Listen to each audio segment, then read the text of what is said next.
Welcome to the next AIM session. I'm Frank McMaster, and today we're going to talk about how to properly review a scientific paper. And I can't underscore enough just how important this job is for a journal. Why? This is their life's blood. This is how they get good material. This is how they maintain their standards. So it really comes down to the strength of the review and what you bring to the table. This is a big contribution to science.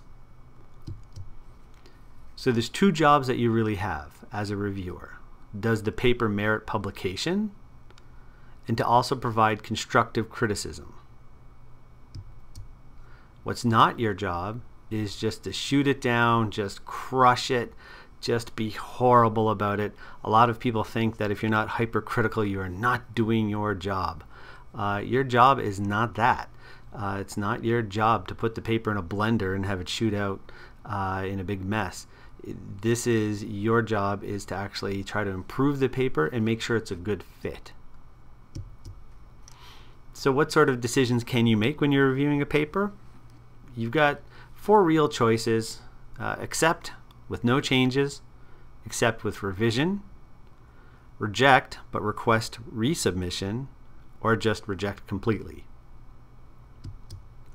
So accepting without any revisions is pretty rare. I've had it happen to me a few times, and as a reviewer I've only said it once actually over the course of my career.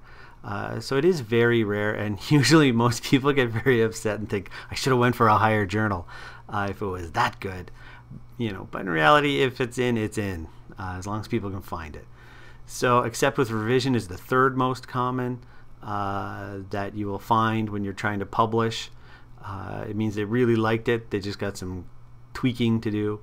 Reject but request resubmission, that's the second most common kind of thing to happen, especially with the top tier journals.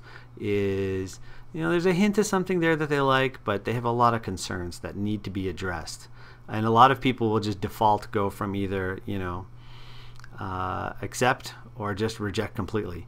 A lot of reviewers can be a little bit binary about it. But you want to use those nuances. Reject completely, is the real hard one. So getting accepted right away, great. Accept with revision is actually really great too. Reject with a request for resubmission, depending on the journal. If it's a top tier journal, that's not a bad thing. It means you have them on the hook. And it means when you're reviewing that this paper is good enough to really keep in mind. Reject, that's just the harsh stuff. That's getting turned down by your prom date. That's the worst of the worst. So you just knuckle down, try again. So the rules of the road for being a reviewer: first, be polite. You don't want to be a jerk. And if you're a trainee, you want to beware the postdoctoral fellow effect. And what do I mean by that is postdocs are renowned for being the harshest reviewers. Whenever I get a paper back, I can always tell who was the postdoc that reviewed it. When I was a postdoc, my supervisor actually had to take me aside one day and say, hey, ease up, try to relax a little bit. So postdocs tend to be a really stringent, way too stringent, and a little bit rude about it. So you want to be very careful with that and temper what you're doing. You want to be nice. These are your colleagues. You want to talk about the paper and the study and not the authors. So try to say the manuscript X, not you did this wrong kind of thing. Check your own skills and biases. And don't be afraid to pass on a review for either reason. Editors will appreciate your honesty. That's a big deal. If you think you don't know what it is that's going on in this paper, don't review it. And if it's something controversial and you lean really hard on one side of the field, you might have to step back. You really want to be timely. A week is plenty.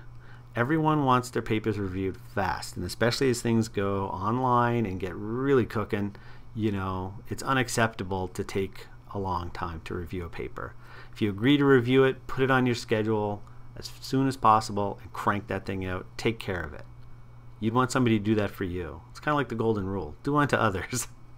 Review unto others as you would have them review unto you. So for the process, I like to read the abstract for a quick orientation of what's going on. The last introduction, the last paragraph in the introduction, and the first paragraphs in the conclusions to see if they match, because sometimes studies veer off course. They go in expecting A and come out with X.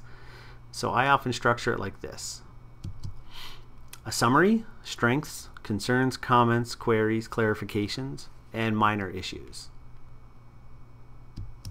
So the summary, what's the paper about? Just 1 or 2 lines. It just shows that you read it, because that's a common complaint when people get a review they don't like is, oh, they didn't even read it. You read it. Just show that you read it. Strengths, what did you really like? This is a really important thing, because editors have to make decisions, and if they just hear negative, negative, negative, negative, a good paper can be lost in the shuffle. So even if a paper has weaknesses, but it's a good thing that can be fixed, you want to give them their props. You really want to give them a chance to fight back. For comments, concerns, queries, and clarification, the must-do, the compulsory revisions, this is the meat of the review. Things that you're confused about, don't like, that they missed, these sorts of things. Minor issues are the maybe-do, or discretionary revisions. Little things like typo drive me nuts, but that's my own problem. But I do highlight them because I don't like sloppy manuscripts. Stuff that is in no way a deal breaker, stuff that doesn't harm the science. That's the non-compulsory reviews or revisions. So for the process, you want to number all your points, make them easier to answer. You don't want big block paragraphs. That's mean. You want to have nice, crisp, boom, boom, bullet point number kind of things. And always offer a way out. What's the path to fix it? What are your expectations? Because the editor is going to look to that to judge whether they met it or not.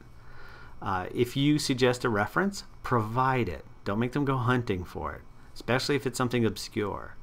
And also, too, don't cite the heck out of your own stuff. That's just rude. Never just whine and just complain. You really want to give them a path to fix the problems and what your expectations are. Never ever treat it like garbage just because you didn't do it.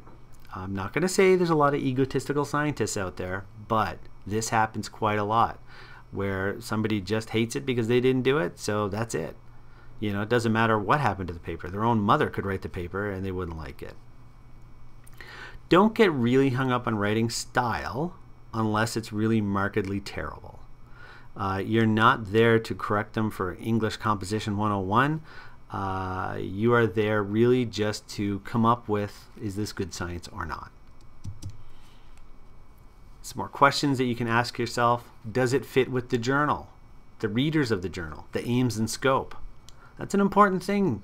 And if you do that and make it quite clear that you're doing that, the editors will love you even more. That might be a trip to the editorial board after a while.